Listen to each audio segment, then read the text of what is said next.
Today's material and product flows are truly global. Materials that make up complex products might be sourced from Africa, then shipped to Asia to be made into parts, and then move on to Europe for assembly. And a single product can contain materials from all corners of the world.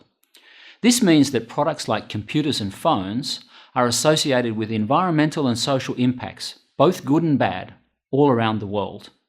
With inputs from so many places, it can become very difficult to know where the materials we use in products come from, or how they were produced.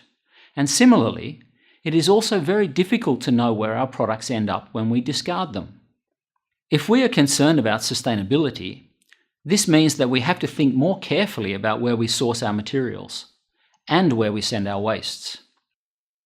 Raw materials can have massive implications on a global scale, both for trade and for international diplomacy. For some particularly important materials, a few countries dominate the global supply. China, for example, supplies the majority of rare earth elements: magnesium, tungsten, antimony, gallium, and germanium. Metals such as cobalt and tantalum are mostly sourced from the Democratic Republic of Congo and Nigeria.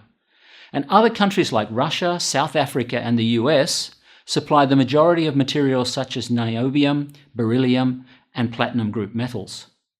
Many of these materials are vital for a sustainable future, as they are used in products such as wind turbines, solar cells, communication devices, batteries, and electric vehicles. This is risky. If demand or supply changes quickly, then shortages or major price fluctuations can arise. Some countries have also used their market dominance in ways damaging to other economies.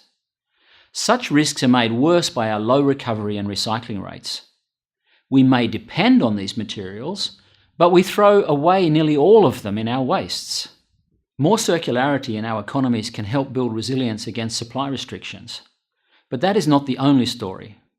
We need to ensure that both the start and the end of raw material life cycles do not poison the environment or threaten society. But this is exactly what is happening right now in a number of places that supply large proportions of our critical materials, and in the places that deal with the wastes that contain them.